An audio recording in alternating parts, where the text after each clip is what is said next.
So what I'm doing right now is I'm kind of giving myself some different anatomical reference points here. So I'm tracing the bony anatomy in his limb, especially looking for different high points and ridges in the bony structures. Because what we'll do later on is we'll take the cast that I'm about to make and we'll fill it with plaster of Paris.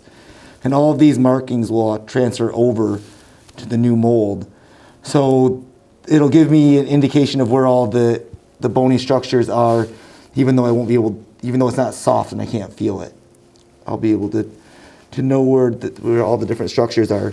These are different areas that we need to kind of offload and make sure they don't get too much pressure, especially this back here. This causes you problems right back Just here, right doesn't there. it? Just because the skin's like Right. a little different. So he has some skin graft back here behind his knee also.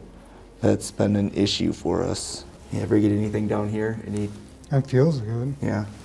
So no painful sensation when I do that at all?